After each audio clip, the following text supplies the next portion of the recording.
This podcast is sponsored by nobody. Hey dudes, welcome to Splat from the Past, the only 80s themed horror sci-fi show where things can get totally radical. Now today I will be talking to, or should I say nighttime because it's almost 7:30 at night, I will be talking to Abbe Kanter Jaye. She has had an interesting career. Her father was the legendary, and I don't say that lightly, the legendary screenwriter of comedy, Paul Kanter. I mean, he wrote Artists and Models and Money from Home with Martin and Lewis. He wrote Hope and Crosby's Road to Bali, Frank Capra's Pocketful of Miracles, so much great stuff. He wrote for George Gobel and Milton Berle on their variety shows. And Abby has had quite a career herself. She acted in the 70s, 80s, guest starred on shows like Mary Hartman, Laverne Shirley, Chico and the Man, Trapper John M.D., and then she got into music. Her and her husband Michael Jaye have a group called Tyrants and Therapy that's kind of a subversive techno-pop band, and it's going to be an interesting conversation today. And how I came to booking her, it's crazy. So I was looking for Abbe Jaye, who played the flute with her nose on the Tonight Show, starring Johnny Carson in the '80s. Instead, I stumbled upon this Abbe Kanter Jaye, and this has happened with other people. Mo Meltz comes to mind recently. When I was looking for Maureen Quinn, I found Mo Meltz instead.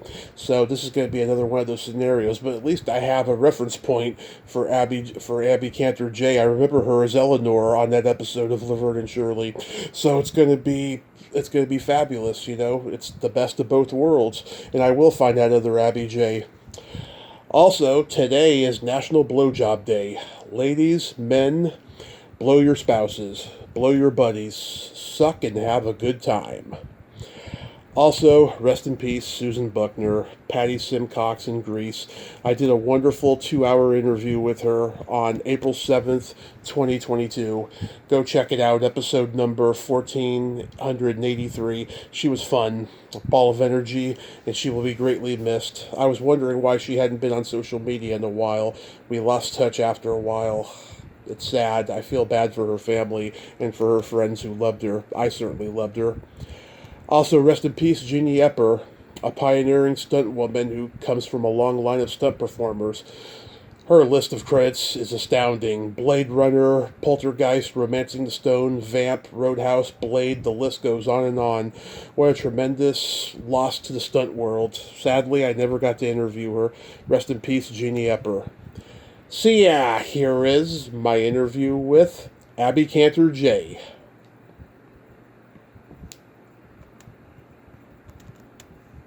Hey, Abby, welcome to the show. How are you tonight? I'm fine. I'm sorry I had a little technical difficulty, but I think we're together now. Yes, it happens quite frequently. Oh, it does. Oh, good. I'm glad to know I'm not the outlier. Yeah. So I explained during my intro how we connected, and I found out the Abbe Jaye I was looking for is a chef now, so I will get in touch with her at a certain point. But luckily... Oh, good. But luckily, I was familiar with some of your acting roles, and I definitely know your dad's work. So thank you for coming on tonight. You're very welcome. Pleasure to be here. So going back in time, because your dad is Paul Kanter, did you start gravitating toward acting early on, or was that something you developed on your own?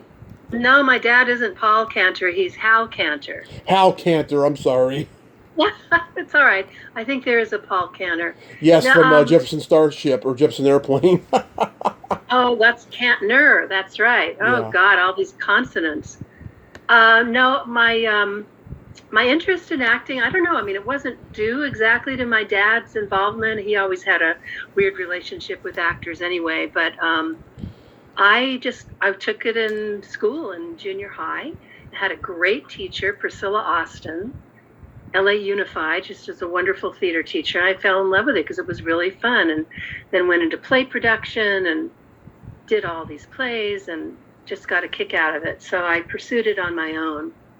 And then he did begrudgingly help me. He was very, I I think, nervous about my going into showbiz because he knew it was a tough row to hoe, especially acting.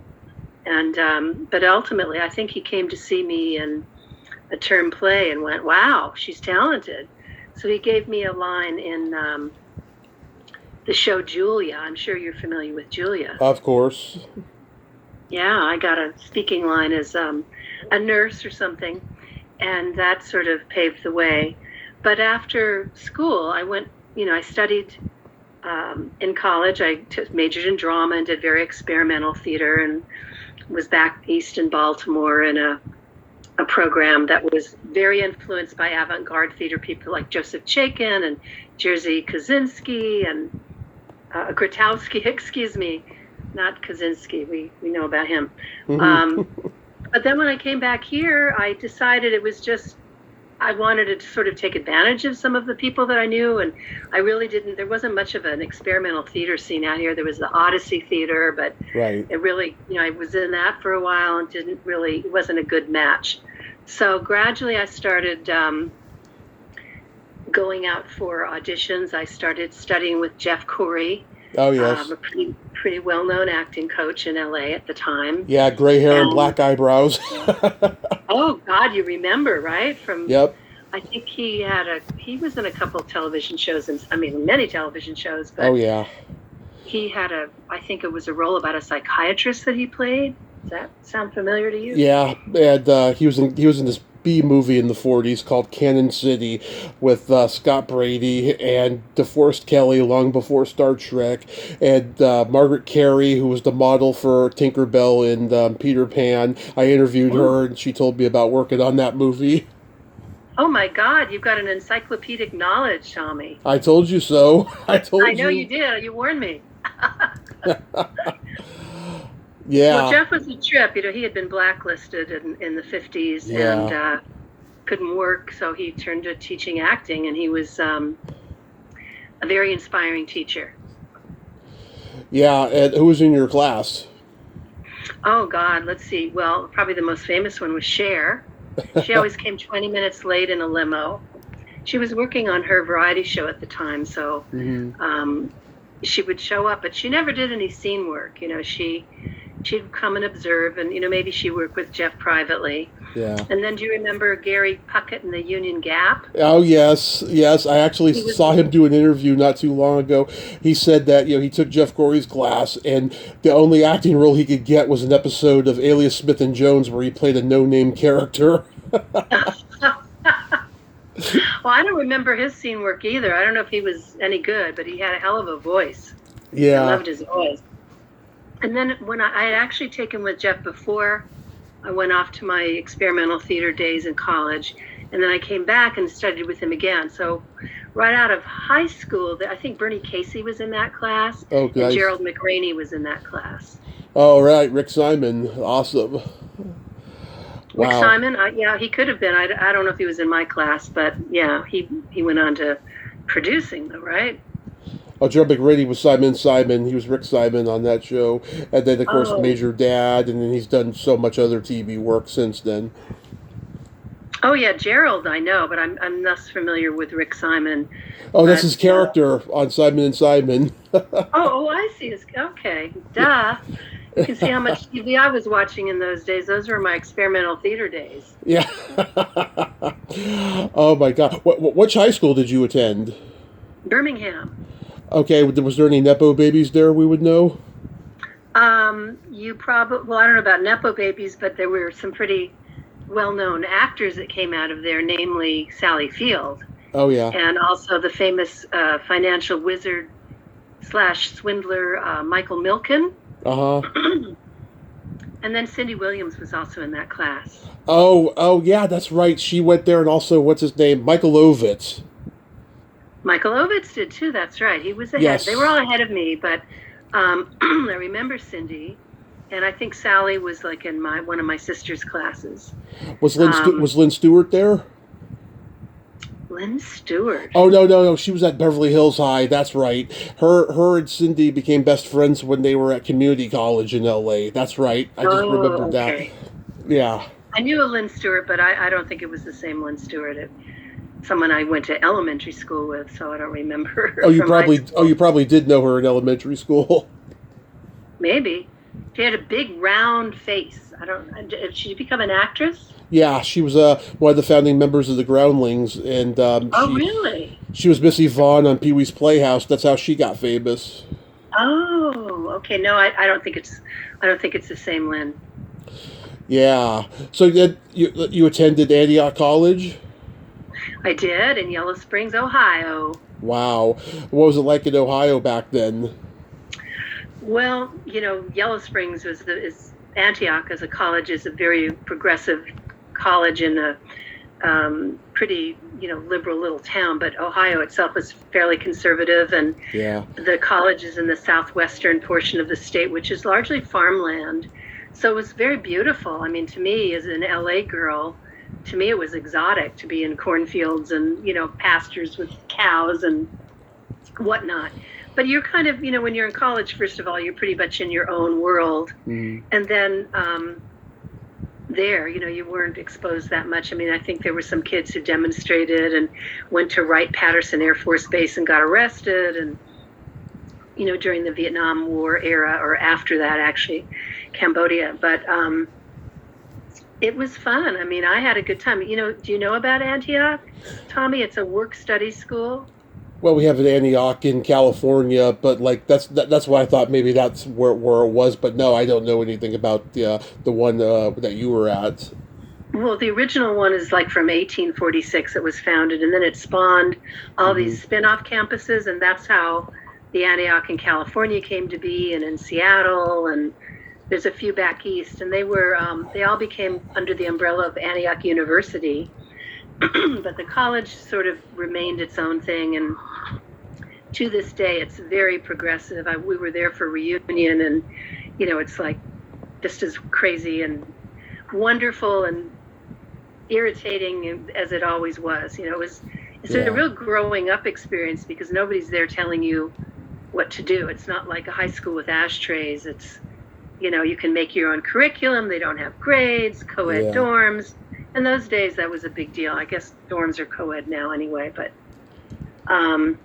so I got a kick out of it. I went to UCLA for 4 quarters, and I just felt lost. I mean, I was living at home. My parents said, "Hey, we're not gonna pay for a dorm when you live that close to the college. You can commute, but you don't really meet anyone. And when you're taking, lower division classes, you're in these classes with, 500 people, and it's pretty impersonal." So, but that was when I was studying with Jeff. So my social life was more the theater people, and they were all older than me. I was the baby in the crowd, but it was fun, and I was doing my studies, but recreating by doing scene study and hanging out with actors and going to the theater.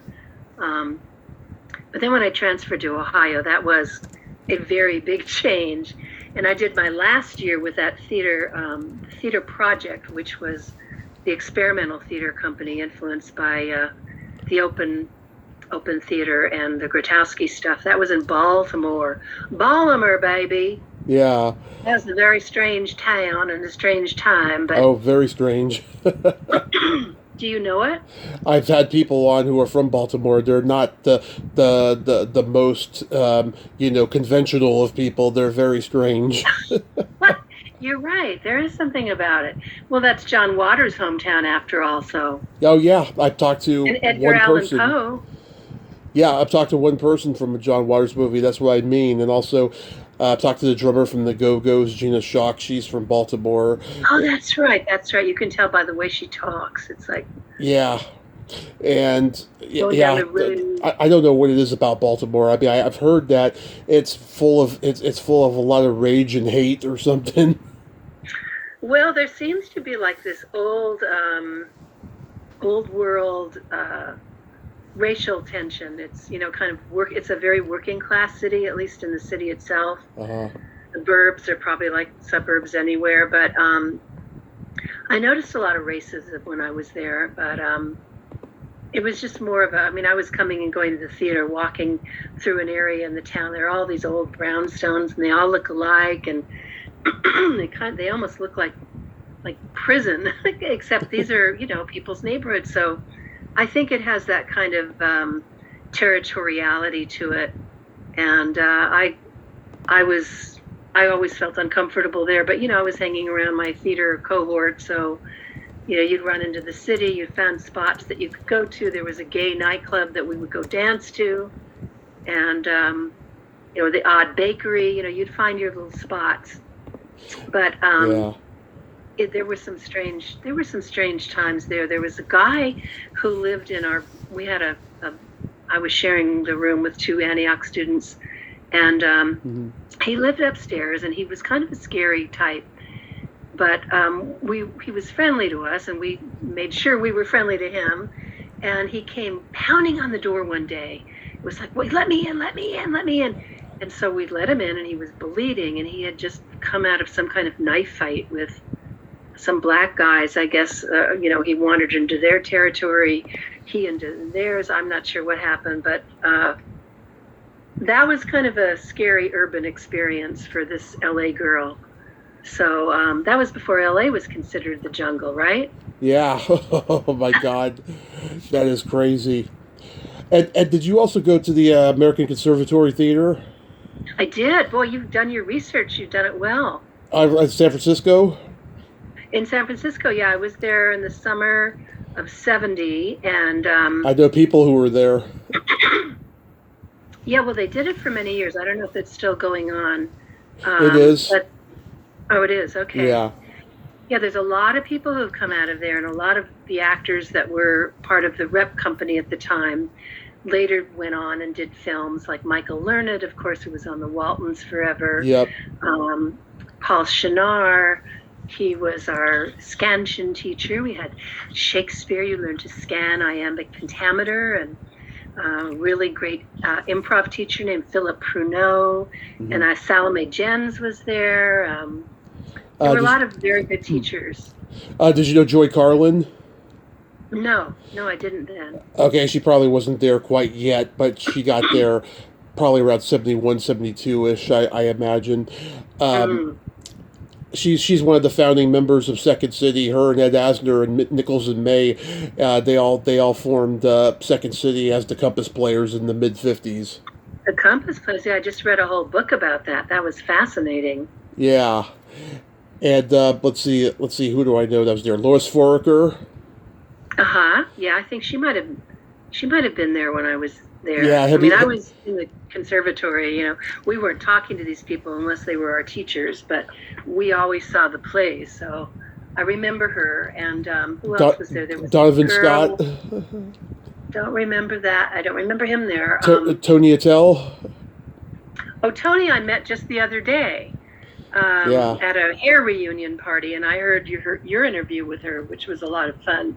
But no, she wasn't. I don't think she was there then.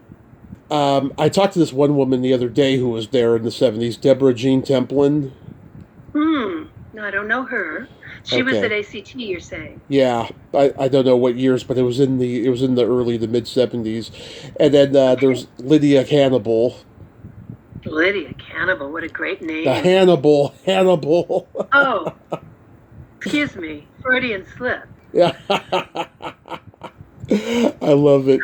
Yeah, was there any theater that you did there that you were proud of?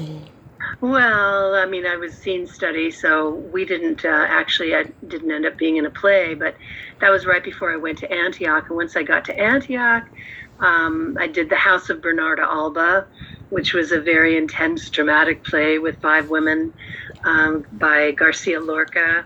And then after that, I got into this crowd that was doing crazy happenings, and we did video and installations. And I ended up teaching a class with a friend there called Theatrical Uses of Outdoor Space, where we would go and discover these really interesting spaces around Yellow Springs in Ohio.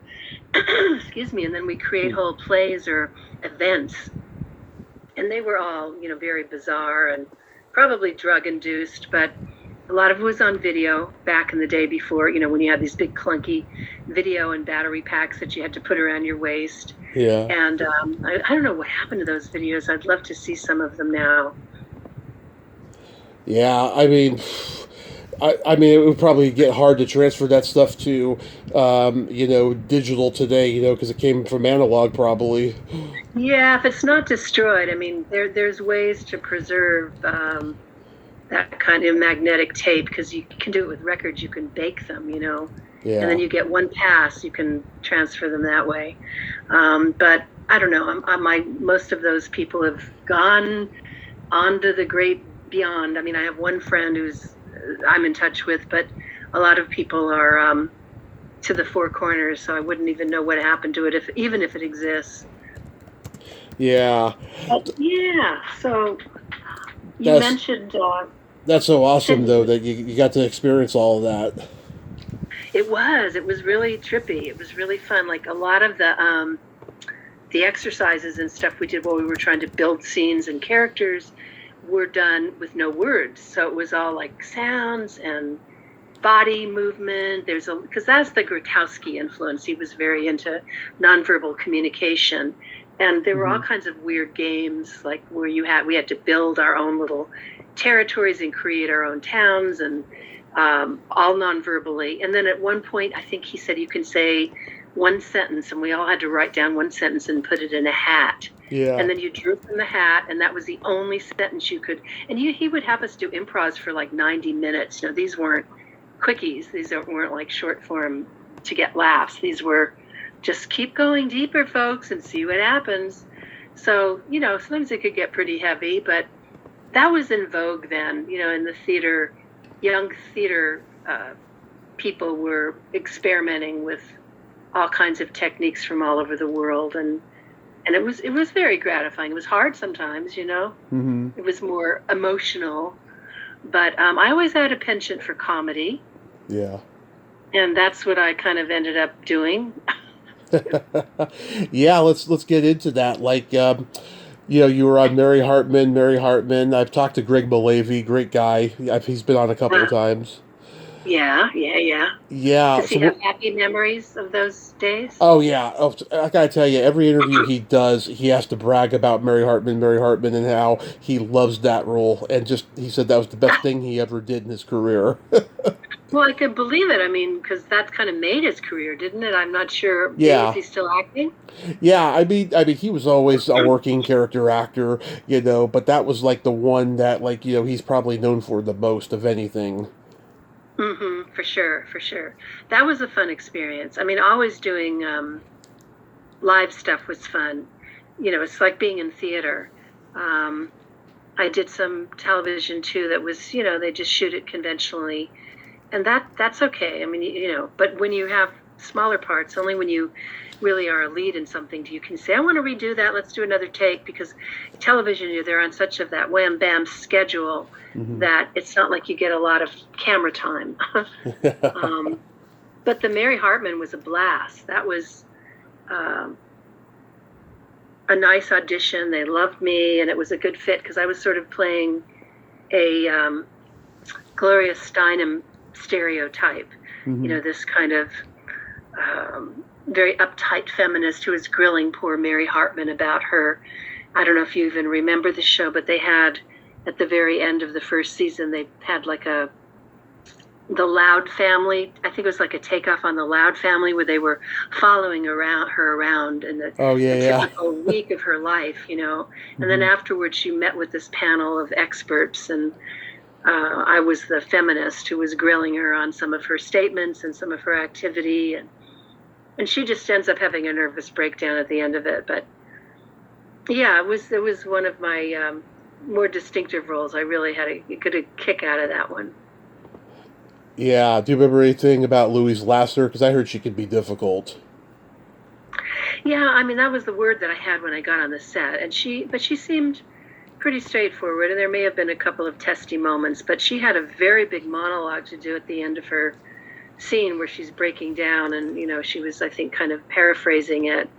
Um, but no, I thought she was a pro. She got her stuff done, even though she may have been a little, she wasn't warm and fuzzy. We weren't socializing, but Hmm. again, the tight schedule and all that. Yeah, God, there's so many great actors on this show. There's Deborah Lee Scott. There was Graham Jarvis. Dabney Coleman even was on here. Oh yeah, absolutely. And I'm trying to Mary Lou. What is her name? She was also in Mary Kay Place.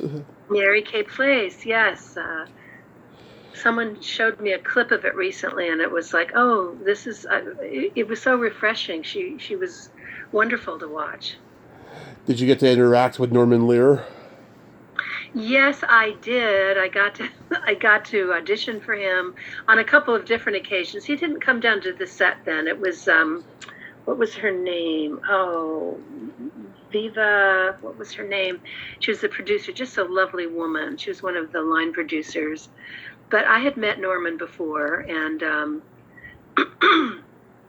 he was Norman Lear. You know, he's pretty intense. He was a success story. He didn't become a household name till he was 50. I know. That's kind of nice, isn't it? It's comforting for people who are still in the game.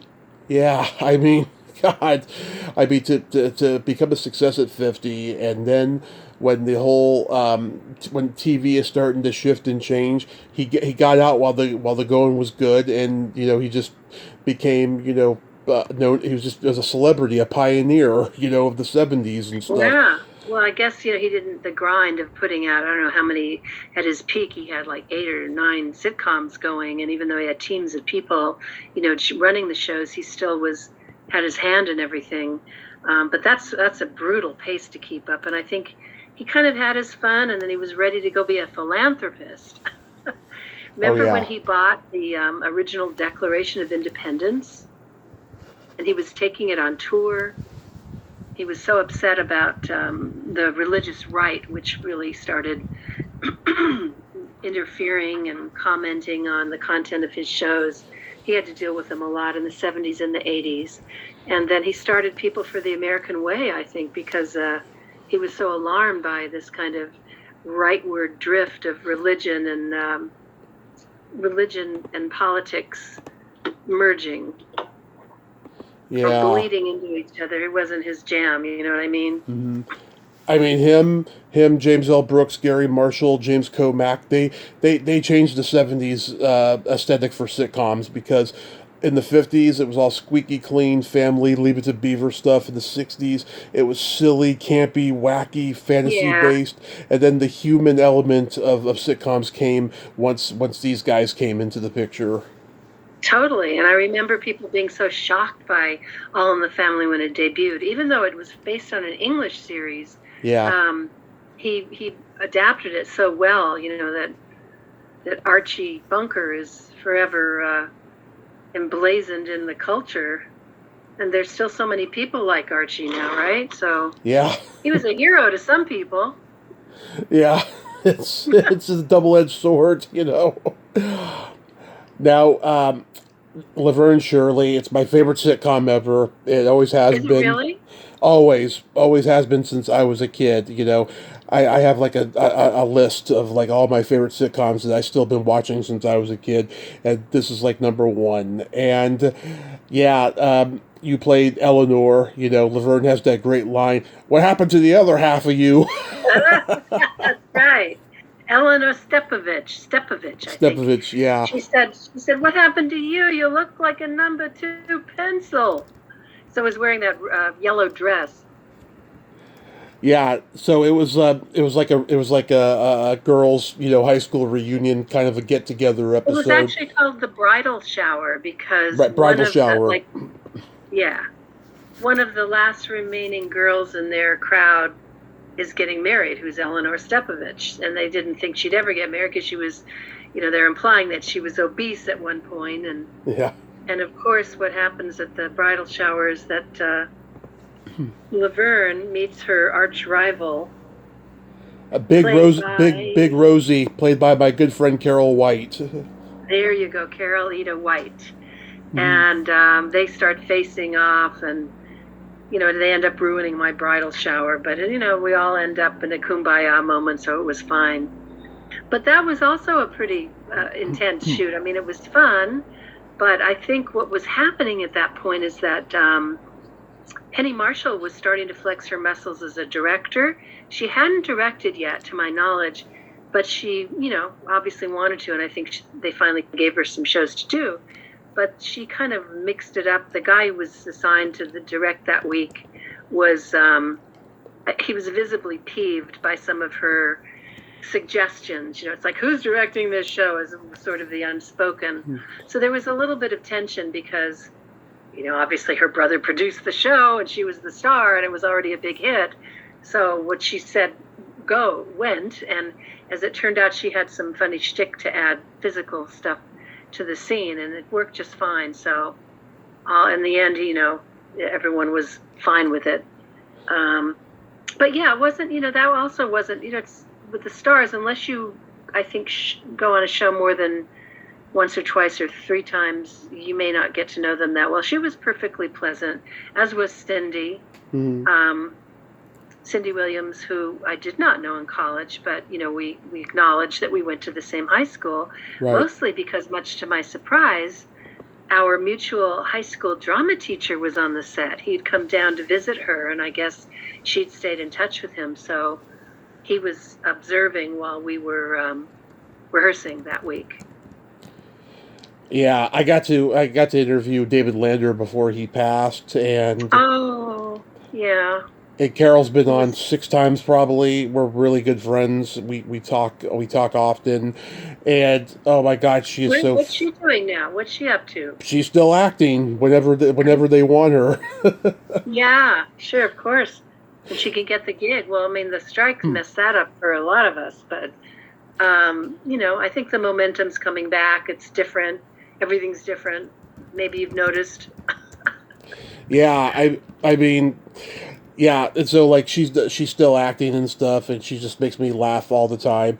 I put this other podcast friend of mine in touch with her, and he sends me an advanced listen of the episode.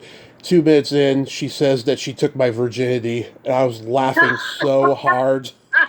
And ever since then, I say, well, what did she do with it? Ever since then, I say, Carolina White did not take my virginity, although I'd be lying if I said I didn't fantasize about it. It's a little in-joke of ours. Well, who did take your virginity, or don't we want to go there? My high school guidance counselor when I was 18. Oh, interesting. It was wonderful. Wow. Very wonderful. Hot high school. San Mateo High School. Well, we won't go into the yearbook to study that. Yeah. Yeah. You won't say what year either, so I won't be able to track it down. No, but I'll just say this. I'm young, but I'm an old soul. Yes, I can tell. You are an old soul. But like Dave... What's your sign? What's your sign, baby? My sign is Gemini. Ah, no wonder you like to talk. Yeah. Communication, baby. Yes, indeed. Was there any tension on set? Because David told me that, there would be, and then there was always arguments with the writers. He took a script once and set it on fire with his cigarette lighter. Oh, good one. Yeah, I seem to remember some of that. I mean, there was a little crankiness and kvetchiness, and not so much on Cindy's part. I don't really remember much about what the dynamic was between them. But I think, Penny really had it in her head that, this was her show, and obviously her face was on it. And if the jokes weren't strong enough, she certainly let them know. So maybe that's kind of what David was alluding to. I mean, he saw it obviously a lot more since he was a regular. Right. And, oh, God, they had the wildest parties on Friday nights on the Paramount lot, I heard. Did you get to go to the one? I think there was some kind of rap party, and it was a lot of fun. I don't know how wild it was. I don't think any drugs were involved, but probably some alcohol and lots of food. And, it's such a release valve after the pressure of the week when you actually get one in the can. And yeah, I mean, all the stars that were on those shows still talk about them to this day. I'm sure it got more wild when Robin Williams was doing Mork and Mindy because, oh my God. He did coke. He did cocaine in those days, so I'm sure that there had to be something there with that. Like he needed it, right? I know, right? God. scraping him off the ceiling. Tell me He was about pretty amazing. Tell me about Chico and the Man. Wow, Chico and the Man. That was shortly before Freddie, offed himself. Yeah. Yeah, that was sad. That was kind of fun too. That was again, was in front of a live audience, which was cool. And I played a nurse that was fed up taking care of the Jack Albertson character, because he was so, cranky and difficult. And it was just one scene where I come storming out of the top of the garage, telling the Freddie character how I'm not going to stay there anymore, and all the crappy things that his cohort did. I don't know, what was their relationship? I mean, he was his employer. Right. Yeah, and it was fun. It was just like a big bam, bam, bam, a little bit of a tirada, if you know what that is. No. And but that was, again, kind of a mysterious, like, where's Freddie? And he wasn't around during rehearsals, and he kind of show up at the last minute to run a scene. But I think he was pretty in trouble too with drugs. That was sort of when everybody was in trouble with drugs, it seemed. And it wasn't long after that until it was kind of a shock when we found out about his death. Yeah, I mean, I'm God. sorry, this isn't like, for a sitcom podcast, this is getting pretty morbid, Tommy. Well, it was the 70s, it was a dark time, and Yes, wow. It was. And wow, yeah, I mean, 23 years old, and he did so much in such a short amount of time. It's crazy. I mean, not as much as John Belushi did, but, pretty close. Right. You mean he did so much drugs, or he did so much work? Work and drugs. Yeah, I mean, he started as a stand-up, if I'm not mistaken. He was so cute that, it was obviously TV material right away. I worked with Jay Leno once, too. I had a little bit on one of my father's comedy things, playing in like a Sophia Loren type who was not satisfied with her makeup artist. And look at my eyelashes, look at my eyebrows, look at my lip lashes. And he played the makeup man. And he said, well, here, I'll fix that. And he put a brush across my face or something. And, it was his comedy line. But I don't know. He was, I guess I'm not just like a stand-up girl world, because that world is kind of rough and tumble, Mm-hmm. and I found him very pushy and annoying. Of course, he went on to take over Johnny Carson, so I guess he got pushing and annoying right to the right place. What was this documentary you were in, The Late Great Planet Earth? Oh man, you're really getting down and dirty. That was a weird, I don't even remember how I got that job, maybe in Dramalog. In those days it was Dramalog, now it's Actors Access. But it was kind of a biblical retelling, and it had, it was sort of this apocalyptic themed movie about the earth ultimately dying, I guess. But it sort of started back, at least the scenes that I did were in the Bible. And I got to wear this kind of sackcloth costume, and we were all praying to some pagan gods. And then somebody, I don't know, one of the Bible characters, you can tell I really know my Bible, came running in to tell us some bad news, and there was the apocalypse was about to happen, or something one step towards in that direction. And we all panicked and freaked out and ran away. So I it's a little bit vague. It's been a few decades, so I'd have to go look at the logline on IMDb and see. Yeah, I thought that was pretty interesting. I thought maybe maybe it's something that your dad was involved in or something. No, this wasn't his jam at all. Because it had it said Orson Welles was in it, and I think he narrated it. I don't know if he. Yeah, he was the host. He was the host. It said. Yeah. Right. Yeah, and wonderful then there's voice. Yeah, and then there's all these other random people and stuff. I never saw this series, but I'm intrigued. It's called Executive Suite. Oh, that was a fun show. That was the show written and created and produced by the team that brought you, are you ready? Uh-huh. Dallas. Oh, God. So it was at MGM, and it was with Marilyn Rue and Mitch. Oh, what was Mitch's last name? Oh, he played the head of he was the CEO of this executive suite. Anyway, it was based on a movie from the 40s or the 50s, and it's about the backstage drama of a corporation. And I played Madeline Rue's secretary, and I was the comic relief. Mm-hmm. So every time I came into a scene, which was, my job was, hey, maybe if the show had been picked up, I would have had more to do. But it was like taking notes, having her sign stuff, returning files to the filing cabinet, that kind of thing. And there'd always be some little interchange that was sort of witty and light. It was a light note. But whenever I came in, they always had the flutes playing, either flutes or piccolos. So it was like, cue the comic music. It was fun, and it was nice that I think I did like 4 of them. Mm-hmm. So I was like, oh, okay, this could be the beginning of my series regular part of my career.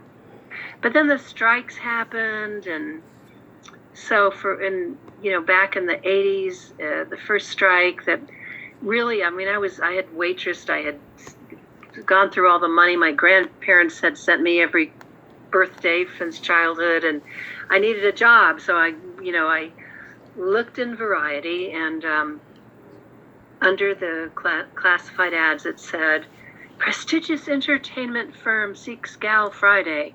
And I had secretarial skills, and I knew the entertainment industry, so I answered the ad and ended up working for this guy who was a one-man executive search firm.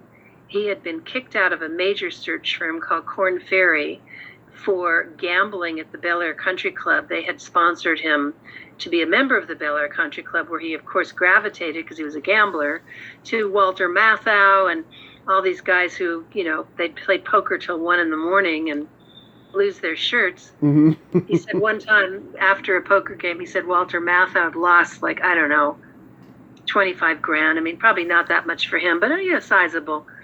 And he said, hey, does anybody know where Dog Race is playing around now?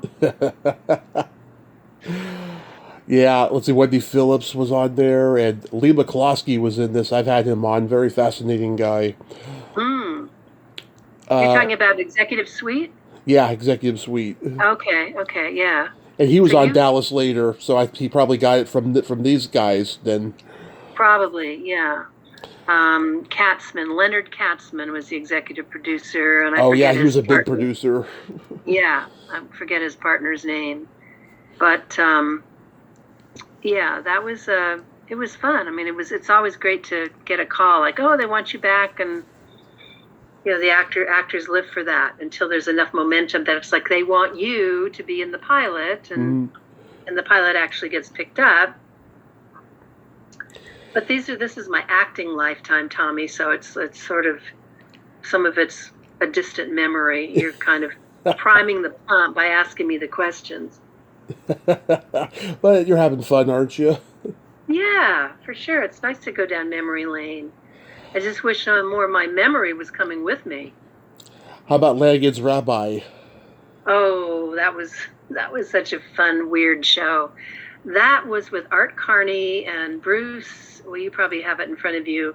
They played a rabbi. He was a rabbi with a cop. They teamed up, and they solved crimes or mysteries. And was at Universal. Bruce Solomon. And Solomon, that's right, Bruce Solomon. I don't know what happened to his career, but he was sort of a cute, upcoming young, lead.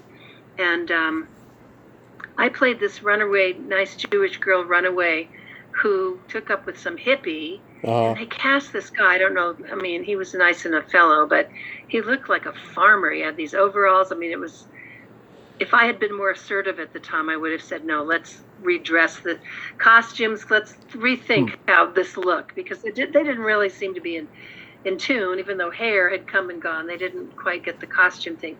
But anyway, I played this runaway that took up with this guy in a commune, and so they were sent to find me, and they come and find me we're staying at a motel, and I had a scene in a bathing suit, so I remember really sweating bullets about that one, even though I was very thin already. It was like, oh my God, I'm going to be in a bathing suit on camera. I better start dieting. And so now when I look at the stills from that shoot, Yeah. I go, wow, what a body, what a great figure. Except I had this dorky hairdo that I put my hair in. So the guy who directed Joseph Pevney, he had been at Universal since like the late 30s. Oh my God, that's right. He was a real old timer. And I remember that we were shooting this one scene. They had a big crane, and they had to have me running like I was escaping from one house to go to another. Mm-hmm. And when I did the run, I went into the shadows, and he called, cut! And he really chewed me out because he said, don't run into the shadows. We have to see you at the last part of the shot. So it was like I cost them a little production time and money there. But, yeah, eventually we got it. We got it right. Yeah, he was a real pro. I mean, you know, some of these guys had been around since Christ left Chicago. They could direct with their eyes closed. Yeah. And he was one of them. Then you were on Trapper John M.D. That's right. I had a scene with Audrey Meadows. Yes. No, Jane Meadows. Jane Meadows. Not Audrey. Jane. Yes, and I think I did a couple of them, if I remember. Maybe not. But I remember the one with her. And again, I probably played a nurse. And I think also, you know, who was in that was that football player. Let me look that up here. Yeah, he wasn't the refrigerator, but he was kind of a character among the sports world. And he was really sweating bullets because he'd never acted before.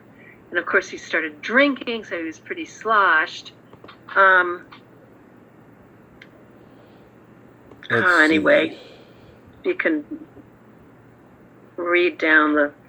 Are you looking at IMDb, or do you have another source? I'm looking at IMDb. Yeah. Yeah, everyone had a crush on Pernell Roberts and Gregory Harrison and their different generations of being young. True, exactly. And I remember Pernell from when I was a little girl from Bonanza, and I thought he was such a fox. But by the time I got to the set, he was like a bald guy. Pretty flirtatious, I must say. I think we went to lunch a couple times, and he was a nice man, you know. And then Jeffrey wrote thank you notes after the show. I don't know if he must have done that to all the people who were guest stars or, you know, in the cast below the stars.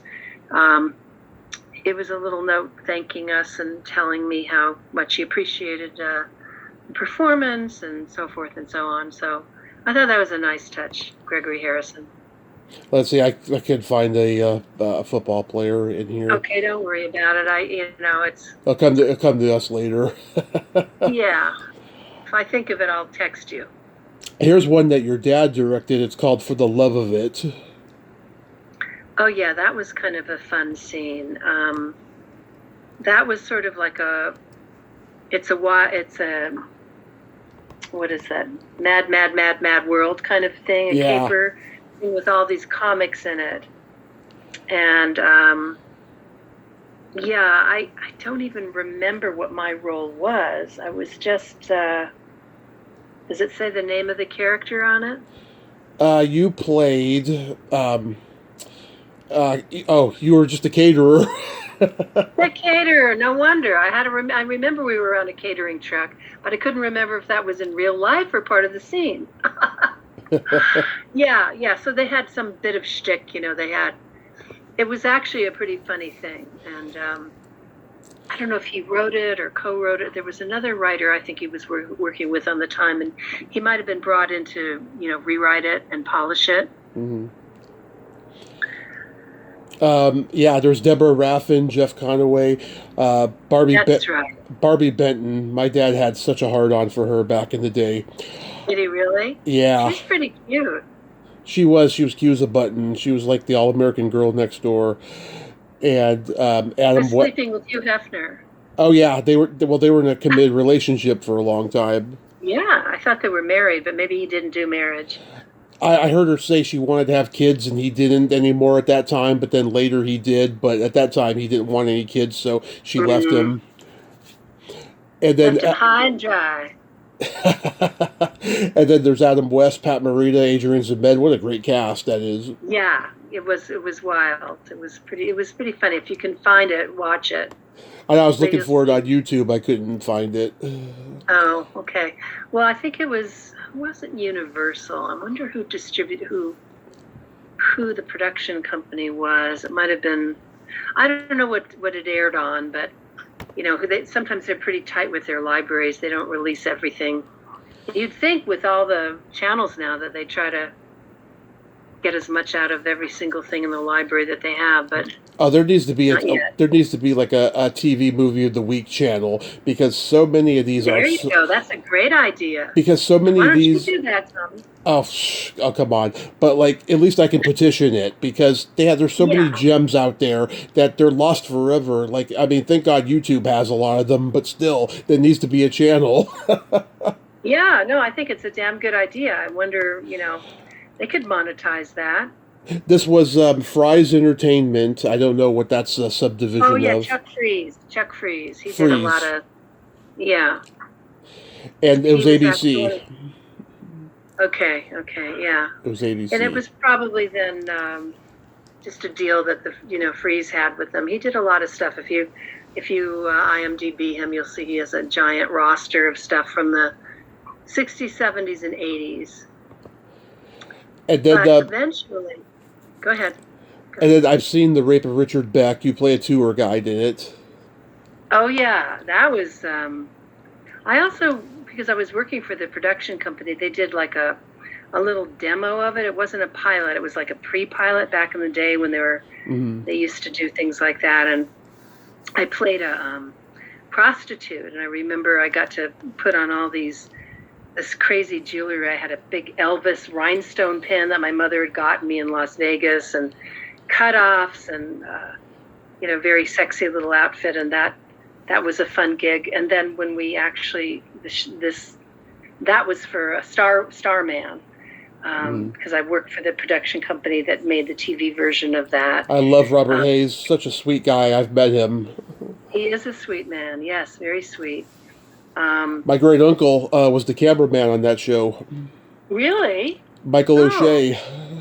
Okay. Oh, you're kidding. Okay. So did you live down here before? You when you were doing stand-up, right? No. I wanted to, but it never happened. But he was a cameraman. Yeah, he was a real, kind of man's man who drank a lot and rubbed shoulders with everyone in Hollywood type of a guy. Mm-hmm. Yeah, he started out taking pictures, and then next thing you know, he's doing cinematography for Mel Brooks and all these different things he did. Yeah. He must have been fun to hang around. That's usually how people make those segues. It's like, we like you. Let's, come be in our gang. Yeah, unfortunately, he passed before we could go to L.A. and see him, and that was at the time that my parents' marriage was starting to dissolve, unfortunately.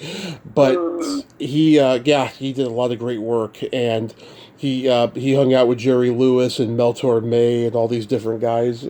Oh, wow. Rat Pack. Yeah. Kinda. I don't know if is Mel Torme Rat Pack. I don't know if he. No. Dean Martin, Frank Sinatra, Sammy Davis Jr., Peter Lawford, and Joey Bishop. Yeah. Those were the main guys. But I didn't know if he was like Rat Pack adjacent. He knew Dean. He didn't like him personally because he was standoffish. But everyone I've talked to says Dean was the sweetest guy there ever was. Really? Oh, wow. Yeah. Well, he must have been a saint to put up with Jerry Lewis. Oh, he barely tolerated the guy. I'll tell you. Yeah, that's what I heard from a book. Actually, Michael was reading a great biography of Dean Martin, and it sounded like towards the end, or maybe shortly into their big mega success. Yeah. It was like, God, get this slobbering neurotic off of me. Yeah. And also, too, I wanted to mention Richard Crenna. He won an Emmy for doing that TV movie, The Rape of Richard Beck. He did, and he was amazing in it. If you ever have a chance to see it, it's quite a powerful movie. I've seen it. And it's pretty powerful, and just the way he acts violated without coming off like a woman violated. It's just it's so transcendent. I really like it. Yeah, he did a beautiful job. It was a well-deserved honor. He's a very talented actor. I mean, he do comedy, drama, As a matter of fact, when we were very little, his kids went to my elementary school. I was older than his kids, but he saw my dad there, and he said, "Oh my God," he said, "Hal, they want me to make some speech. The PTA wants me to get up and make," it was like a PTA meeting or a open house. And he said, I don't know what to say. He said, "Can you give me some lines?" So my father wrote him some jokes right on the spot. And, he went up there and he just did them like he'd studied the whole scene for, he'd had like a day to learn it. He was just, because he started as a kid. I mean, he was in radio, and he had been in the Real McCoys, and, been basically a working actor all his life. So no sweat. Yeah. Now, here's some irony. You were on this series called Too Hip for TV. Oh, yeah. You know it? I interviewed Rima Lynn a couple of years ago. Rima Lynn. Now, I didn't come across Rima. Who was she? She was the little Jewish girl with the dark hair. In Too Hip for TV? Yes. Well, the one episode that we were on was in a bowling alley, and I don't think she was in it because I would have definitely met her, remembered her. She played Sydney on that show. Was that Colin Quinn was on that show? Colin Quinn and Amit Zappa and Nell Regan, who I've tried to get on the show. Yeah. Well, I don't remember the little girl you mentioned, but we had a blast on that show. That was a lot of fun. We got to do In the Shadow of Hitler, Underground Girl of the World. I think those were the two. But it was really trippy. And I'm sorry we didn't get to have the show keep going. I think what did it do, one season? Probably, yeah. It was about one season. And she told me the whole backstory of that, but I forgot. But I'm glad you don't remember her, because I don't want to go into that story of what happened afterwards. Okay. Uh-oh. Okay.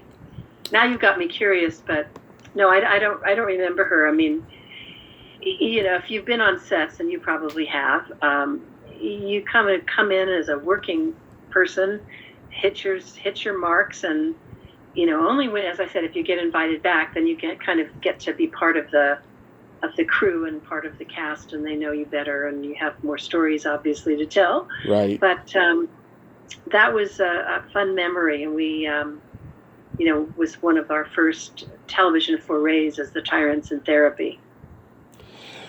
So, getting into Tyrants in Therapy, you two met in an improv class, right? Right, Howard Storm, who used to be with the committee. Yes. And he went on to direct Mork and Mindy. He directed my favorite Jim Carrey movie, Once Bitten. Oh, really? I haven't seen that one. Oh, you'll laugh your ass off. It is funny. Once Bitten, it's called? Was that like early in his first career? Movie? His first movie in the United States, 1985. It's a teen movie. It's so funny. Okay. I'll make a note of it. I want to see it. Yeah, Howard Storm directed it.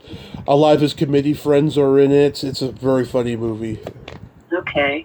He was in a Woody Allen movie as one of the bank robbers. I think Take the Money and Run. Yeah. Yeah. Great.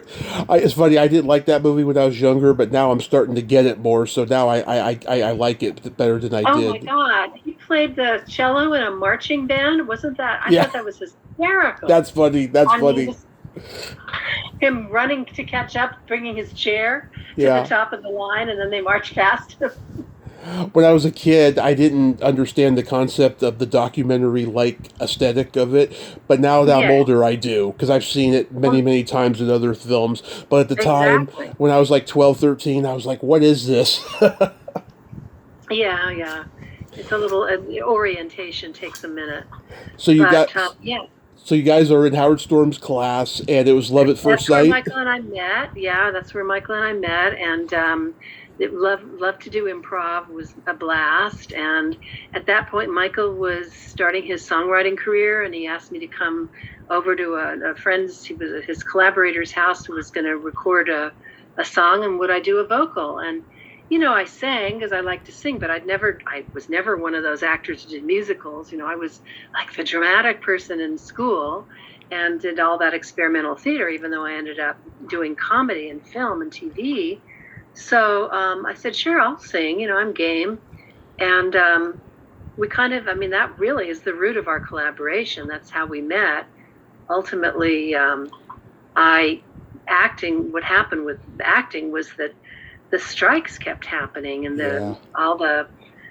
obviously a lot of actors got through that, but for me, it was like stopping me. I had to go work and then trying to get back in, and then I was changing agents, and then I got more involved in music. And as I did, Michael and I formed this act together. He'd had his own band called U.S. Customs, and they were sort of punk rock, post-punk, kind of punk. They were trying to be punk, and they gigged all over L.A., but then that kind of ran its course, and so he was hesitant to work with me because we, at this point, were boyfriend and girlfriend, and sometimes personal relationships and work relationships don't mix very well. Yeah. So we kind of tiptoed into it. I had been writing after acting, and he had tracks from some of the song demos he did that I would sing on, and then we kind of, it was fun. We started.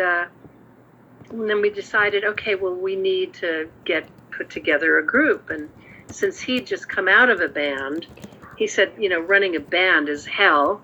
Getting everybody to agree, it has to be like a benign dictatorship someone's got to have the vision, right? And so we decided we were going to just try to play to tracks. And ultimately, that's what we've done pretty much for our whole career. We record original songs in our studio and bring in other musicians, and then we sing them on, to make records. It's our vocals, but when we go out live, we sing live to these pre-recorded tracks. And the act has turned into really kind of like Sonny and Cher meet Sid and Nancy on acid over Pee Wee Herman's Playhouse. Yeah. Well, it's funny because you two, I listened to a lot of the music. You two had this really eccentric image. It was kind of like The Art of Noise and Sparks combined with a little bit of orchestral maneuvers in the dark. Were any of those groups an influence? Well, yeah. I like orchestral maneuvers in the dark.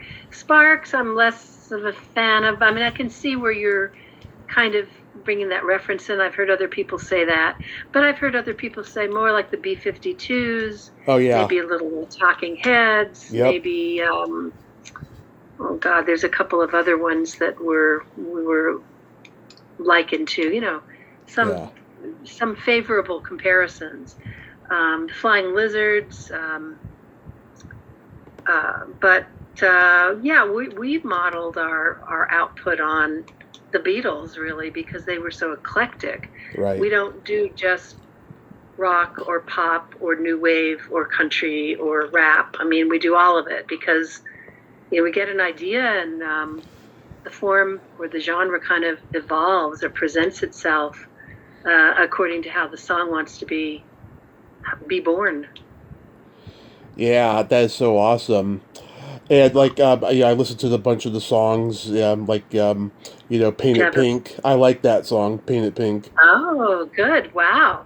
I like it too. It's not one of the ones that get requested that much, but I think it's kind of cool. Yeah. So who did you grow up listening to, like, in terms of music? Oh, man. Well, I had two older sisters, so I got exposed to a lot of the stuff that was early 60s, late 50s that they listened to. But I think when I was a child, I really responded to musicals and then folk music. I always liked pop music. But as far as the bands that I really started admiring and following, it was probably Peter, Paul, and Mary, the Beatles. The Beatles for sure. I was a huge Beatlemaniac. Everybody loved the Beatles. Yes. I got to meet them, so that was pretty awesome. Courtesy of, a childhood, a privileged childhood. But I would say all of the British invasion bands, I really like the Hollies. I like the Who. Love them all.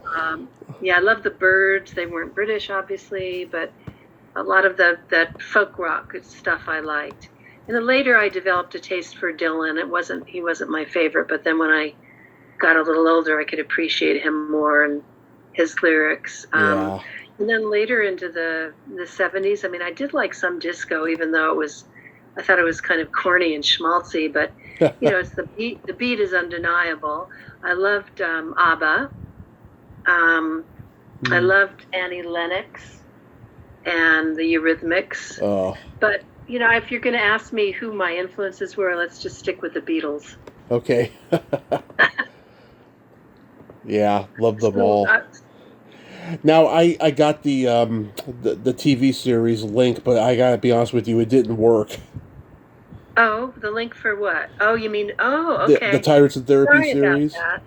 Oh, yeah, I'm sorry about that. Well, I'll resend them to you or get another way to send. I don't know, I can try WeTransfer? Yeah. I'm glad, though, that John Volstad was included in the series, though. He's John, great. I love John. John is a good friend. He and I actually both worked together in junior high. He and I are both students of Priscilla Austin, the aforementioned mentor of mine who got me into acting. Mm-hmm.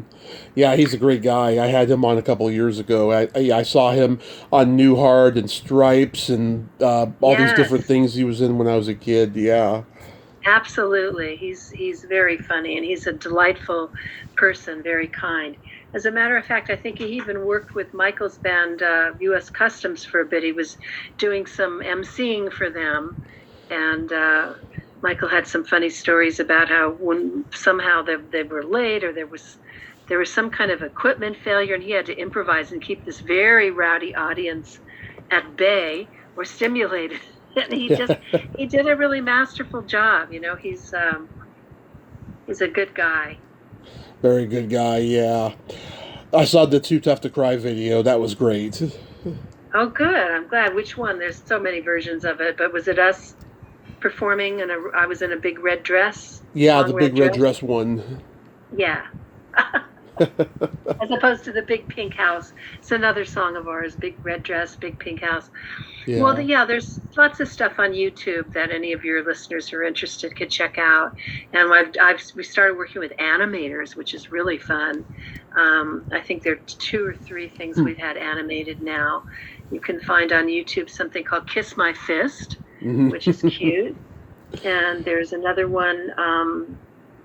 What is the other one we have, Michael? It's You Are the One I Love, yes. Yeah. And Marijuana Talk, not animated, but there's some fun stuff in it. Marijuana Talk is a fun little song. So I just mentioned Michael. Would you like to meet him, Tommy? If he wants to come say hello, that'd be great. Yeah. Hi, Tommy. How are you? Hey, Michael. I'm great. How are you? Good. I'm sorry about those links. Oh, it's happened to me before, I guess that's just the nature of the internet sometimes. Anyway, the shows are, we'll send them again some other way. I appreciate that. Yeah. It's funny that the way that Abby and I met, because she was wearing some clothes that were really, really too big for her. What? And I kept saying, God, what a pretty girl. Why is she wearing these terrible clothes? And she was wearing jeans with like a 50-inch waist that was cinched in by a belt. It was, what is she doing? But I couldn't get her out of my mind. And we became friends first for a while and started collaborating. And she really is the best collaborator I've ever had, because she's very... honey. I know. My invoice will be in the mail. Thanks. But she's very smart. She's very cultured, and she will go anywhere. Yeah. What do you mean by that? Especially to an ice cream. Yeah, especially to an ice cream parlor. I can actually imagine you at that time wearing clothes like Diane Keaton and Annie Hall, just a little bit too, too big for you, stuff. But That was it. I have to admit, though, it is kind of a turn on, though, to see a woman wear clothes that are a little bit, too big for her. I guess I'm not the only person with that fetish. Tommy, tell us more. Oh my God! I mean, I've had a crazy dating and sex life. Like, I don't even know where to begin. Well, at the beginning, Doctor. At the end. Or the end? Yeah. I hope it's not the end. Yeah, really. Or you married Mother Teresa. Marry Mother Teresa? No, thank you. Too late, she's a corpse. Unless you're into necrophilia. Why not? Oh, no, that's not my thing. That's not my thing. Oh. Oh, good. I did sleep with a woman once. I was like sleeping with a corpse. She didn't make any noise, and she just laid there. Oh, wow. Yeah. Did she flap her arms at least? No, nothing. I was like, "Are you okay?" She was in shock. Well, I was 25. She was in her early 50s. Robbing the cradle, and just I don't know why she didn't make any noise or move. oh, wow. Was she watching television? No, we didn't have the TV on. There was nothing. It was just dead silence. Did she make you a martini afterwards? No, I remember she took me over to her place. She lived in a really shitty trailer with this gigantic goldfish in this tank. And I was like, I hope that thing doesn't eat me. Maybe she did it for the sake of the fish. I don't know. Maybe, I hope it was, I don't think it was a piranha, but maybe. The fish said to her, I like to watch, Arlene. It was one of the most awkward experiences of my life, and I still can't believe I made it through. I hope you got out of it unscathed. I did. Oh my God! I wanted to ask you, Abby. I forgot to ask you earlier. Like, Please do. Of all the stuff that your dad wrote, the movies and everything, what's your favorite? What do you think says a lot about your dad as an artist? Oh my God! That's intense to ask because he wrote in a lot of different voices, and he's known for. Well, he's known for a lot of things, but two things. One, to answer your question, I think the George Goebel show back in the 50s, even though I was a kid, really kind of had his sensibility. It's kind of whimsical. It's kind of off the wall. It was very fresh in those days. It was very different from that kind of broad New York Sid Caesar humor, vaudeville. George Goebel was this kind of Midwestern, humble, funny, cotton-picking guy. Mm-hmm. And when I look at those shows, I really hear my dad's voice. But also, I think some of his funniest stuff was he was, very well known as a Toastmaster. Right. Later on, throughout his career, he always liked it. I think part of him was really a ham, and he would have liked to have acted, but I don't think he liked being out of control the way actors are. You have to wait to have someone ask you to do it, and he just went ahead and created his, scripts. And he became a producer because he couldn't stand what networks were doing to his scripts. That was another big tug of war I remember as a kid, that, they would ruin them and they'd edit them and they'd mash them down to sort of pabble them, and he resented that. So he became a producer so he could protect his work. Right. So if you read some of his speeches of his Toastmasting and his roasting, they are hysterical. They're very irreverent, and they're just hysterical. And those, I think, are his truest voice. I don't know where you can get a hold of them. We're in the middle of getting stuff to the Academy of Motion Pictures and Arts and Sciences. They're going to take his collected works at one point, but we're still cataloging all his stuff. But the speeches are definitely going to be in some notebooks by themselves for future generations to read and enjoy. Oh, that's great. Yeah, he wrote one of my favorite Martin and Lewis movies, Artists and Models. Oh, really? Okay, all right. Yeah, Bat Lady! Yep. And Did Elvis Presley's Blue Hawaii. Yeah. Love that movie. Blue Hawaii was something he came in later. That was Pocket Full of Miracles. Oh my God. Yes. That's Frank Capra, Glenn Ford. I heard Glenn Ford said that was his worst performance, and he doesn't know why he got a Golden Globe for it. Really? Wow, that's news to me. I mean, I thought he was fine. Maybe he didn't have that much to do as a gangster. He wasn't that much of a, gangster the way we know them, but Yeah. yeah, that was a very touching movie. I Road like to that. Road to Bali. Road to Bali. Rose Tattoo. Well, the main thing, not the main thing, but his drama foray was he co-wrote the screen adaptation of A Rose Tattoo with Tennessee Williams. Oh yeah. It went from Elvis to Tennessee to Diane Carroll. Burt Lancaster. Burt Lancaster. He worked with Jimmy Stewart. He did the Jimmy Stewart show in the early 70s, which was pretty whimsical too. Yeah. Jimmy Stewart would not be on TV, and of course the networks were after him to do that. But at that point in his career, he was, I guess, ready to, but only with the right person, who happened to be my dad, according to him, because he had, met him and known his work. And that ran 2 seasons. Yeah. I think Julia ran 3. But he got a lot of his Emmys are from the George Gobel show days. And also working on the Oscars, that was something he did too. He crafted the script for many years in the 60s, 50s, 60s, and 70s, on and off, for the Oscars. So he actually got a couple of Emmys for that too. He also wrote for Milton Berle. Oh yes, he sure did. We just happened to go see some restored episodes of that show at the Hammer Museum. Actually UCLA's TV archive people got a hold of it, and they were able to kind of patch together these kinescopes. So there were 2 episodes we saw, and they were wonderfully entertaining. I mean, packed with even Milton Berle, who I always thought, I never got his appeal, but, I was a little girl, and but he was very cute. He was kind of a toothy, looked like a beaver, didn't he? Yes, he did. And a lot of people saw his dick.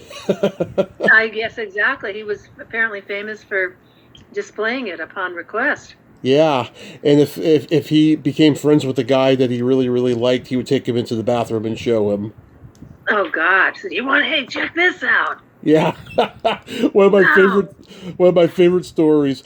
The comedian Dick Shawn was at the Beverly Hills Country Club, and he saw Milton changing in the locker room, and he said, "Oh, hi, Milton. I see you brought your son." True story. That's a riot. It's a great line. Yeah. So what do you got going on these days? Well, what do we got going on? We're working on, we've had that public access TV show for many years. The episodes are rerunning on Manhattan Neighborhood Network in New York, which you can see at mnn.org on Sunday nights, 9 o'clock West Coast time.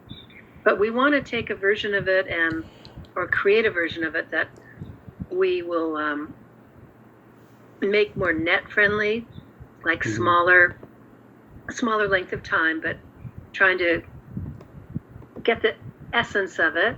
And then also we want to perhaps approach some other production companies to sort of, we want to amp up the production values and, maybe sell it to a streaming channel so we can bring in other guests and other actors, other writers. So that's in the works, as well as more music. We're continuing to perform. We have a huge catalog of stuff, stuff we've written, but haven't brought, actually into release yet. They still need a little bit more work. So there's no, to me, it's like we're never going to get it done, but it's everything we're doing is interesting to us. We're having fun with it. What do you think, Michael? Well, I think that what we've done so far has, it's always been a little late in coming into public recognition. So yeah, we're going to have to live to be about 900 years old. Yeah, right, Methuselah. Yes. In therapy. Yeah. But I'm very sanguine about what we're doing. I think we're coming into we're writing for right now people over 60. He says, I don't know. And and the people who love them. Well, baby boomers, there's a whole untapped audience, and as you get older, there are a lot of people who just don't relate. It's natural. You have your generations that you like the stuff that you were growing up with, but I mean, you, for instance, like older stuff, and there are other people who do too. But for people who are already old, I don't think that they feel like they're being represented all the time because. Well, they're not, because most of the time they're not programmed. They think that younger people are watching television, which is really kind of wrong, because younger people are doing everything else but watching television these days. And they're making their own entertainment, and they have their own heroes and stuff like that. But I mean, you've got gaming, you've got gaming, you've got streaming, you've got so many other competition for people's time and eyeballs. Yeah. But forget about radio these days. Well, why? I mean, you've got Sirius, you've got podcasting. Well, no, I mean, you've got it, but I mean, do you think you're going to have a radio in your car pretty soon? I hope so. Maybe. Where are they going to take my radio? Well, if the radio station... I think radio with music will always exist. Who knows about talk radio, though, the future of that with the podcast and everything. But I think that the music on the radio will always exist. And so will the podcast, too, because I think they need counseling. They need their tribe reaching out to them, and they you want to be entertained, too. I mean, do you know who your audience is, Tommy? Who the people are checking out your podcast? A lot of guys who probably haven't been laid that live with their mothers. I'm just guessing. Is it sort of, okay. Well, guys, start your engines. Again, I'm just guessing. I don't know for sure. Never heard that before. So plain spoken, but good for you. Yeah, I mean, I've been doing this 7 years and I'm enjoying it. And there's days where I want to stop doing it, and days like tonight where I'm glad that I do it. Yeah, absolutely. I mean, it's a lot of effort you put into it, but you're really good at it. Thank you. You certainly are affable. It's a pleasure talking to you. I just wish I had some juicy gossip for you. Now that I know that's the way to your heart. Well, there's other things that you could lead to my heart with, like, for instance, my favorite part of the body is the belly button, and I'm curious, do you guys have innies or outies? Oh, okay. Well, let me check. Mine, we're both ins. Okay. Are you an outie? No, I'm an innie, and it's very deep. Or a BMW? BMW. Yes. So, Abbe and Michael, you both are so awesome. Thank you so much, Abbe, for tonight. You are a gem, and this was the best happy accident ever on this podcast. Yeah, well, good. I'm glad. It was really fun talking to you, Tommy. Let's love to keep in touch and keep you informed as what the Tyrant activity's up to. And if we ever are get this television show off the ground, we want you to come appear on it. That would be awesome. That would be fantastic. Yes, I would be so honored to. Good. All right. Well, we'll have our people call your people. Okay. You both have a fantastic night, and be safe out there. Thank you, Tommy. You as well. Okay. Bye, Abbe. Bye, Michael. Bye. Bye-bye. Well, there you have it. Abbe Kanter Jaye, ain't she a sweetheart? And, oh God, Michael is a really cool dude. He is living my life right now. To be married to a woman who isn't easily offended, that is like my number one dream.